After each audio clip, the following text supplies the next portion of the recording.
बिस्मिल्लाहिर्रहमानिर्रहीम। अस्सलाम वालेकुम स्टूडेंट्स, आज हम इस लेक्चर में एफएससी पार्ट 1 का चैप्टर नंबर 11 की फर्स्ट एक्सरसाइज करेंगे और इस फर्स्ट एक्सरसाइज के हम 2 क्वेश्चंस कर चुके हैं। क्वेश्चन नंबर 3 की तरफ आते हैं। The angle of elevation of the top of post from a point on level ground 38 metre away is 33.23 degree. Find the height of the post. आपने इन ट्राइंगल ए बी सी ये एक triangle बनानी है, ठीक है। और the angle of elevation of the top of post, एक पोस्ट है हमारे पास, ठीक है।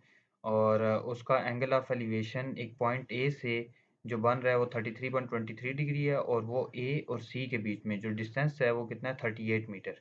ये लिखा हुआ है from a point on level ground, जो कि ग्राउंड के साथ एक पॉइंट है, उसका डिस्टेंस 38 मीटर अवे है इस पोस्ट तक, ठीक है। Find the height of the post, आपने इस पोस्ट की हाइट फाइंड करनी है, ठीक है। तो let height of post equal to H, distance between point and post equal to 38, alpha equal to 33.23 degree, ये ए था तो इसको अल्फा का नाम दे दिया। और इसमें हम tan का फार्मूला लगाएंगे क्योंकि हमारे पास परपेंडिकुलर गिवन है और बेस गिवन है, ठीक है। तो इसलिए tan थ्रू प्रॉपर ब्रशेस होता है, तो इसलिए tan का फार्मूला लगाएंगे। tan 33.23 degree equal to base over P over B. तो P आपके पास H है और B आपके पास 38 है, तो इसलिए H/38 आएगा। 38 डिवाइड हो रहा है, इस तरफ आके मल्टीप्लाई होगा, तो आपके पास ये H का आंसर आ जाएगा 24.89। तो आपके पास ये 24.89 मीटर इसकी हाइट है पोस्ट की।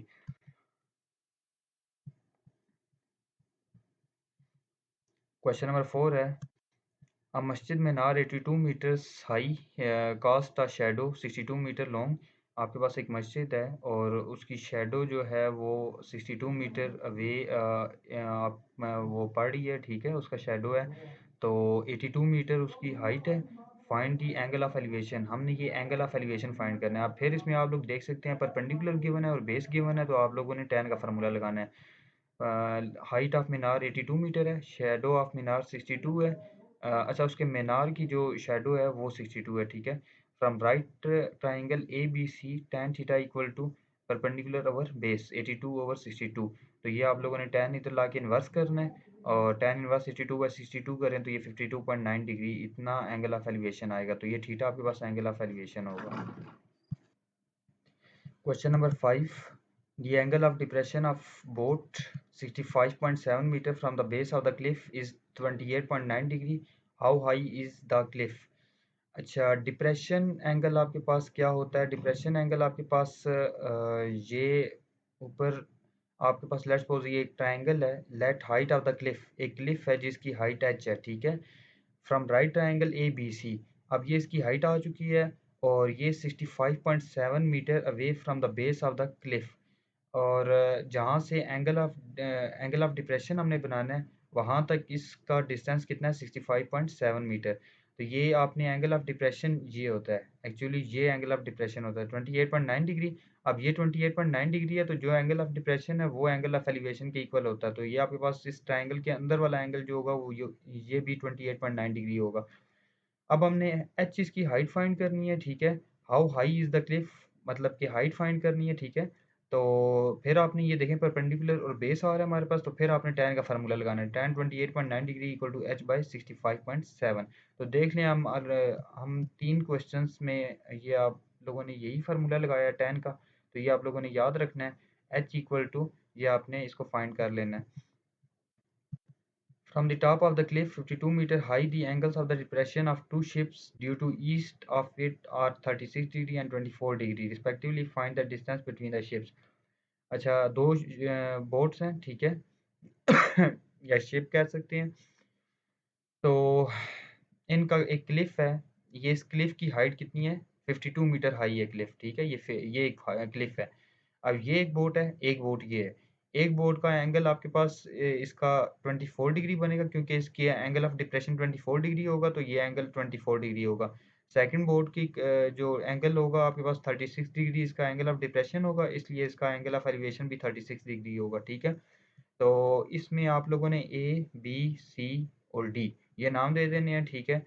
और आपके पास 71.57 ये तो इसने नहीं दिया हुआ, तो ये कैसे इसने लिख लिया, चलिए देख लेते हैं। इसने आपने फाइंड करना है, find the distance between the ships. जो मेन जो चीज़ है वो क्या चीज़ है कि दोनों शिप्स के बीच में डिस्टेंस फाइंड करना है, मतलब ये एक्स फाइंड करना है, ठीक है। इसको एक्स लेट कर लेंगे। Let X be the distance between two ships, ठीक है। ये लिखा हुआ है let the distance between the ships equal to X. We first find D सी।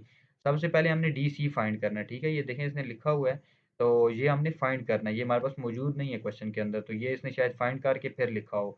तो find the we first find D C from right triangle B C D. अब आपने सबसे पहले ये ट्रायंगल लेनी है, ये छोटे वाली ट्रायंगल बी सी डी। अब इस ट्रायंगल के अंदर आप लोगों ने ये चीज़ फाइंड करनी है, ये नीचे वाली, ठीक है। बेस फाइंड करना है, इसको बी कह देंगे। अभी तक इसने फाइंड नहीं किया होगा तो आपने बी कह देना है। तो ये फिर आपने ये देखें हाइट परपेंडिकुलर और बेस यूज़ करना है। तो ये आपके पास tan 36 degree equal to 52 over B आ जाएगा, ठीक है।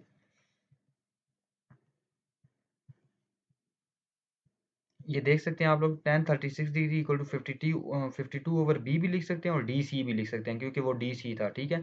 तो डी सी आप इधर ले जाएं, tan 36 को नीचे ले जाएं। 52 और tan 36 डिग्री करें तो 71.57 आता है from right triangle A B C. अब आपके पास डी सी का आंसर आ चुका है। तो ये जो आ चुका है ना, ये 71 पॉइंट, ये इसने फिर लिखा है 71.57 डिग्री, ठीक है। 71.57 मीटर, ठीक है। तो ये डिस्टेंस आ चुका है। अब आप लोगों ने ये ट्रायंगल ले लेनी है, ये बड़े वाली ए बी सी। अब इस ट्रायंगल को देखते हुए देखें, आप लोगों ने फिर tan का फार्मूला लगाना है। tan 24 degree equal to 52 divided by x plus 71.57। अब ये पूरी बेस जो है वो क्या है, इन दोनों को प्लस करेंगे ना, x प्लस 71.57। तो फिर आपने tan का ही फार्मूला यूज करना है। tan 24 degree equal to 52 divided by x plus 71.57। तो ये tan 24 degree equal to 52 by x plus 71.57। तो ये आप लोग x प्लस 71.57 उस तरफ ले जाएं, tan 24 को इधर ले आएं, क्रॉस मल्टीप्लिकेशन करनी है, ठीक है। और इसमें आप लोगों ने ऐसा करना है कि इसको फाइंड कर लेना है, इसको डिवाइड करके, और ये प्लस हो रहा है इस तरफ आके माइनस हो जाएगा। ये 71.57 इधर आके माइनस हो जाएगा। x equal to 45.22 degree. ये आपके पास मीटर 45.22 मीटर आ जाएगा। Thus the required distance is 45.2 metre. दोनों बोट्स के बीच में या शिप्स के बीच में इतना डिस्टेंस है, ठीक है। तो ये फिर इसके अंदर, इस क्वेश्चन के अंदर tan का फार्मूला यूज हुआ है, ठीक है। Two masts are 20 metre and 12 metre high if the line joining their tops makes an angle of 35 degree with the horizontal, find their distance apart. Suppose distance between the two mass equal to x. Two mass are, अच्छा ये आपके पास दो समझ लें towers हैं, और एक आपके पास ए बी है, एक आपके पास सी डी है। ये दो टावर्स हैं, ठीक है। ये एक ए बी है, इसका टॉप ये है, और इस टावर का टॉप आपके पास सी डी है, ठीक है। तो ए बी इक्वल टू 12 है और सी डी आपके पास 20 है, ठीक है, हो सारा। तो अब हमने फाइंड क्या करना है, हमने फाइंड करना है फाइंड द डिस्टेंस अपार्ट। दोनों के बीच में डिस्टेंस कितना है, ठीक है। दोनों टावर्स के बीच में डिस्टेंस कितना है, इसको एक्स का नाम दे देंगे। देखें ये हमारे पास यहाँ तक मौजूद है, ठीक है, यहाँ तक। तो ये आप लोग दोनों के बीच में डिस्टेंस देखें, एक्स है, ये एक्स है, तो ये भी एक्स होगा, ठीक है। तो इसमें हम ए बी सी डी ई और ये एक्स, ये आपने लेबलिंग कर लेनी है, ठीक है। और ये 20 मीटर है, और ये अगर 20 मीटर है तो 20 मीटर में से अगर ये डिस्टेंस 12 मीटर माइनस कर दें, ये 12 मीटर माइनस कर दें, तो पीछे 8 मीटर बचता है, तो ऊपर वाले की 8 मीटर रह जाती है, ठीक है, यहाँ से। तो ये 8 मीटर है, इसने अलग से भी लिखा हुआ है। तो अब हम फाइंड करते हैं suppose distance between the two masts equal to x. Two masts are A B equal to 12। पहला मास 12 था, सी डी इक्वल टू 20। ये समझ लें ये कोई बिल्डिंग्स हैं या कोई टावर हैं, ठीक है, मास। तो आपके पास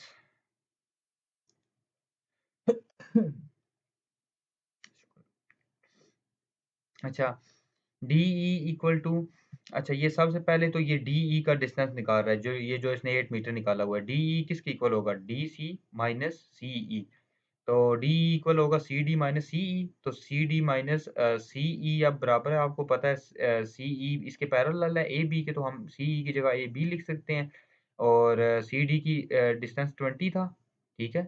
और ए बी का डिस्टेंस 12 था, 12 माइनस करें 8 आ जाता है। तो डी ई का डिस्टेंस कितना आ गया, 8 मीटर। अब from right triangle B D E, अब जो ऊपर हमने ट्राइंगल बनाया है ये वाला बी डी ई, अब इस ट्राइंगल में आपने फिर क्या काम करना है, ये देखें परपेंडिकुलर आ गया है, बेस आ गई है और ये एंगल आ गया। फिर आपने tan का फार्मूला लगाना है, tan 35 degree equal to 8/x, तो आपके पास वो x आ जाएगा, ठीक है। ये देख सकते हैं DE/x, tan 35 degree equal to 8/x। तो ये DE, इसने पहले DE लिख लिया, आप लोग डायरेक्ट ये भी लिख सकते हैं 8/x। अब ये आप x उस तरफ ले जाएं, tan 35 को नीचे ले आए, x इधर ले गया, tan 35 नीचे आ गया, 8/tan 35 किया, 11.43 मीटर आ गया। Thus the required distance is 11.43 metre between the two mass, ठीक है।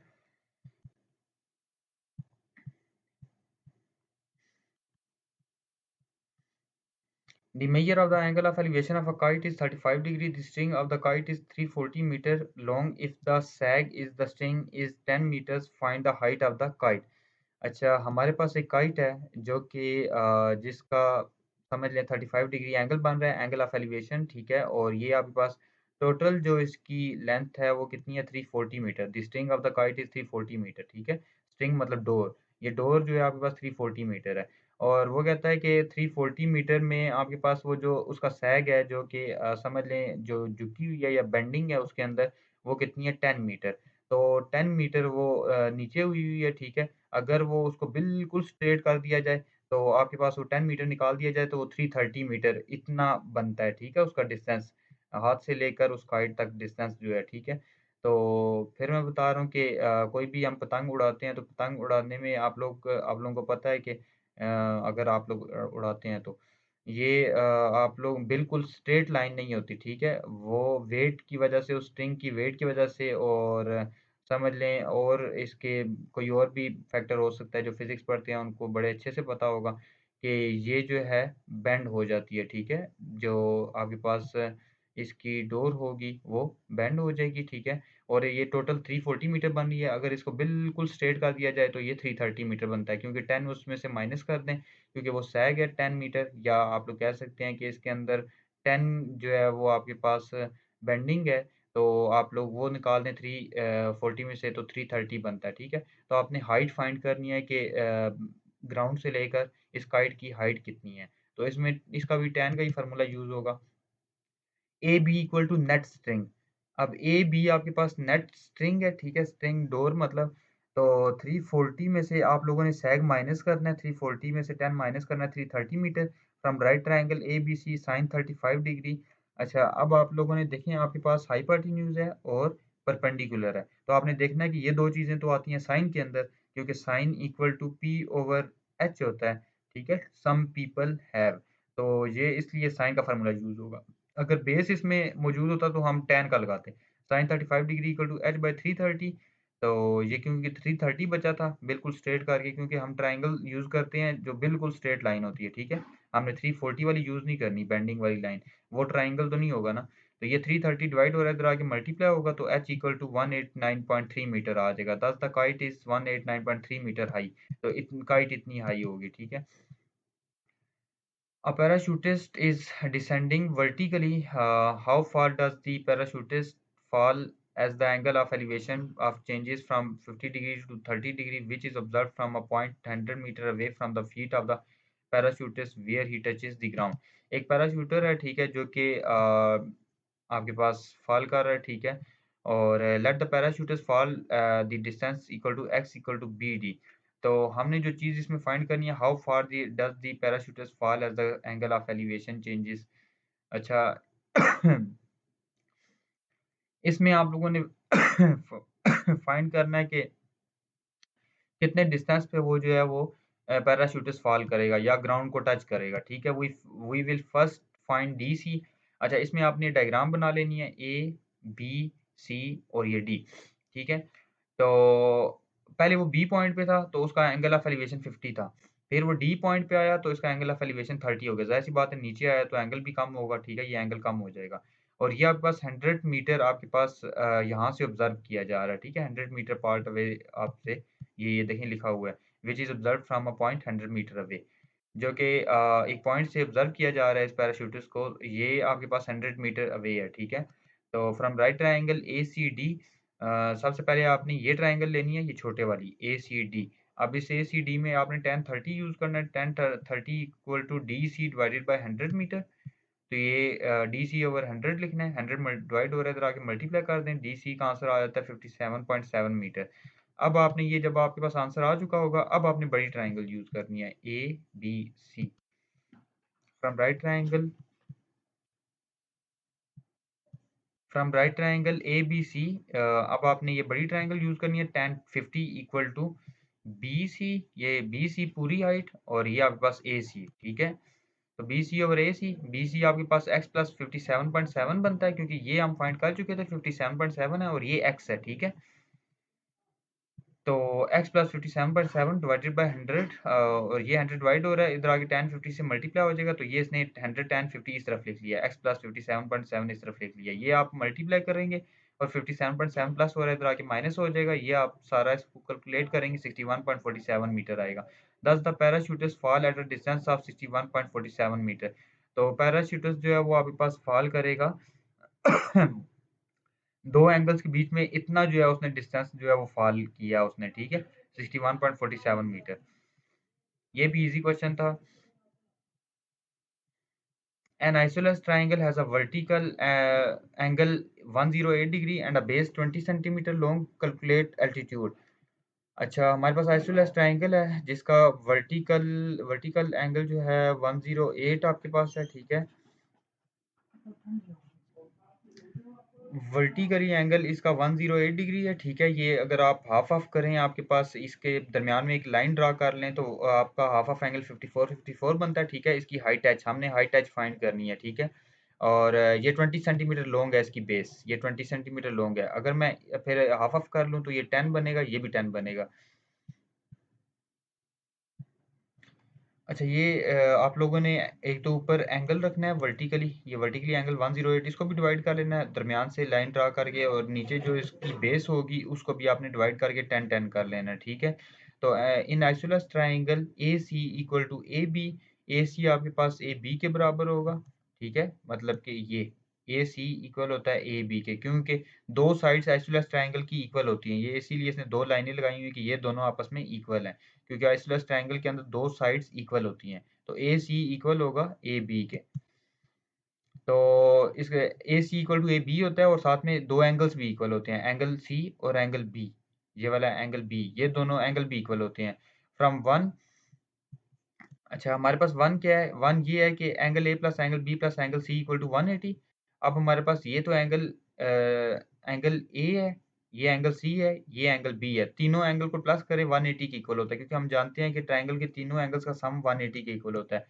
तो angle C equal to angle B, दोनों एंगल इक्वल है। तो ये आपके पास देख लें कि 108 डिग्री है, बाकी एंगल कितना बचता है, बाकी एंगल आप लोगों के पास बच जाता है 72 डिग्री, ठीक है। 72 का हाफ कर लें 72 का हाफ क्या बनता है, ये इधर से हम कर लेते हैं, ठीक है। Angle C equal to angle B है, तो हम फ्रॉम वन के अंदर आप लोगों ने क्या करना है कि एंगल ए की जगह 108 डिग्री पुट करना है, एंगल बी की जगह एंगल सी रखना है, क्योंकि उसने खुद कहा हुआ है एंगल बी की जगह एंगल सी रख लें, तो angle C as it is रखना है, एंगल सी ये टू एंगल सी हो जाएगा। 108 प्लस हो रहा है, सिर्फ आगे माइनस होगा, 72 डिग्री आ गया, और ये टू इधर आगे डिवाइड होगा 36 डिग्री। तो Maihar angle C equal to, Maihar साथ लिखें ना लिखें कोई फर्क नहीं पड़ता, तो ये एंगल सी आपके पास 36 डिग्री है। इसका मतलब ये हुआ कि आपके पास ये जो नीचे वाले दोनों एंगल हैं ये 36 हैं, ठीक है, ऊपर 108 है। तो इसमें in triangle A C D triangle, आप लोग कोई सी भी एक ट्राइंगल ले लें, एक ये ले लें या ये ले लें, जो मर्जी है, जो भी लेना चाहें, उसमें एच फाइंड हो जाएगा, ठीक है। तो अगर आप ये ए सी डी ले लें, इसने ये ए सी डी ली हुई है, ये ट्रायंगल, ठीक है, ए सी डी। अब इसमें ये देख लें बेस भी मौजूद है, हाइट भी मौजूद है, तो ये फिर tan का फार्मूला लगना है। यहाँ पे आपके पास एंगल 36 डिग्री आया, तो tan 36 degree equal to h divided by 10 आ जाएगा, ठीक है। ये देख लें tan 36 degree equal to A D by C D, मतलब h बाई 10, और ये 10 डिवाइड हो रहा है, इस तरफ आगे मल्टीप्लाई होगा, तो h का आंसर आ जाएगा 7.27 डिग्री, 27 मीटर हाइट। तो इसकी इतनी हाइट होगी। अच्छा, देख लें अभी तक हमने जितने भी क्वेश्चंस किए हैं उसके अंदर हमने मोस्टली जो यूज़ की है रेशो वो tan की थी, जिसमें tan equal to perpendicular over base होता है, ठीक है। आप लोग इसको एक बार फिर चेक कर सकते हैं, ठीक है। अगर समझ ना आए तो आप लोग दोबारा इसको रिप्ले करके ये चीज़ों को क्लियर करके आप लोग अच्छे से प्रैक्टिस करें। ये आप लोगों की पहली एक्सरसाइज कंप्लीट हो चुकी है। इंशाल्लाह हम नेक्स्ट लेक्चर में इसकी नेक्स्ट एक्सरसाइज स्टार्ट करेंगे। अपना ख्याल रखिएगा। अल्लाह हाफिज़।